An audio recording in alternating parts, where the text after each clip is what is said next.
मैं doctor Shweta Palkar, assistant professor Hindi, distance education विभाग, Punjabi university Patiala. आज हम एमए सेमेस्टर 3 के पेपर 4 कबीर विशेष अध्ययन ऑप्शन 3 के पाठ्यक्रम के संबंध में चर्चा करेंगे। कबीर विशेष अध्ययन के लिए श्याम सुंदर दास द्वारा संपादित कबीर ग्रंथावली पाठ्यपुस्तक निर्धारित की गई है, जो कि नागरिक प्रचारिणी सभा वाराणसी द्वारा प्रकाशित की गई है। इसमें आपको साखी भाग में से साखी 1, 2, 3, 4, 11, 12, 13, 16 और 21 अर्थात कुल 9 साखियाँ आपके पाठ्यक्रम में हैं।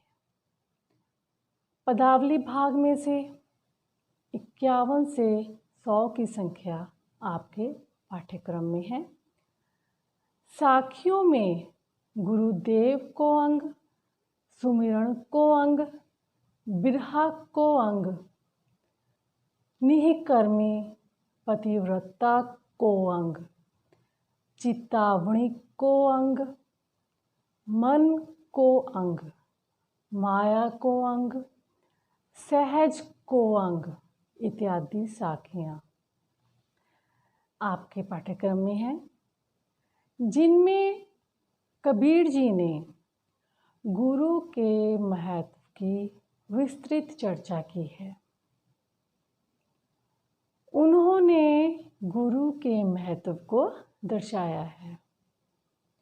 उनके अनुसार विश्व में गुरु के समान अन्य कोई हितैषी नहीं है।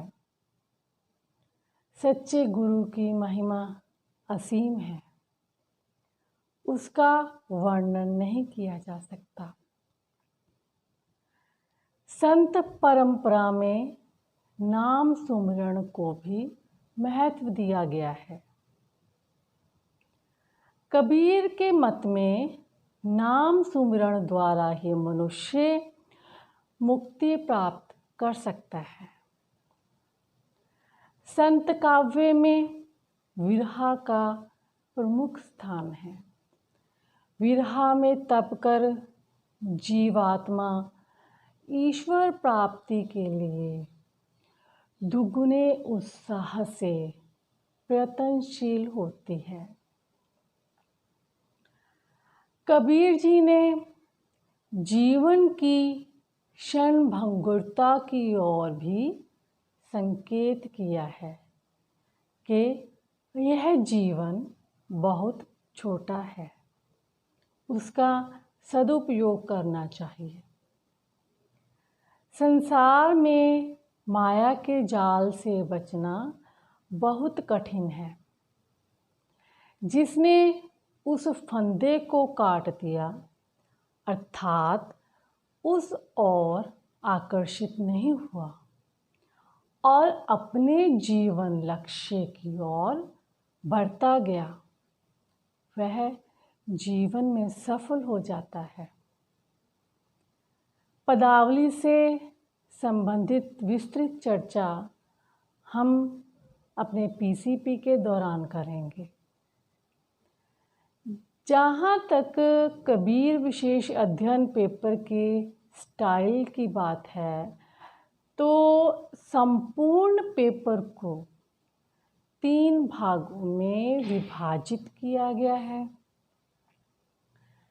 जिसमें प्रथम प्रश्न सप्रसंग व्याख्या का होगा।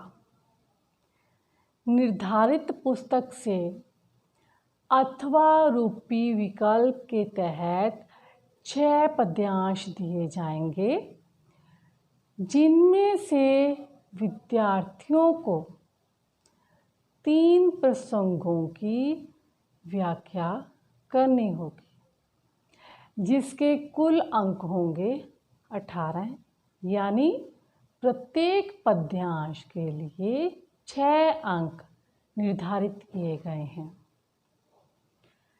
इसी प्रकार से दूसरे खंड में कबीर दास जी से संबंधित 6 आलोचनात्मक प्रश्न पूछे जाएंगे, जिनमें से भी विद्यार्थियों को 3 का उत्तर देना होगा, जिसके कुल अंक हैं 27। प्रत्येक प्रश्न के लिए 9 अंक निर्धारित किए गए हैं। इसी प्रकार से प्रश्न पत्र के तीसरे खंड में बिना किसी विकल्प के 6 प्रश्न पूछे जाएंगे, जिनका उत्तर 6-7 पंक्तियों में देना होगा, जिसके कुल अंक हैं 30, यानी कि प्रत्येक प्रश्न के 5 अंक रखे गए हैं। बाकी के 25 अंकों के लिए आपका इंटरनल असेसमेंट टेस्ट लिया जाएगा। इसके लिए आपको पीसीपी के दौरान सूचित कर दिया जाएगा। आपके पाठ्यक्रम से संबंधित यदि कुछ अन्य प्रश्न हैं तो पीसीपी के दौरान आप उन प्रश्नों को संबंधित अध्यापक से पूछ सकते हैं। मुझे पूरी आशा है कि मेरे इस छोटे से प्रयास से आपको अवश्य लाभ होगा। धन्यवाद।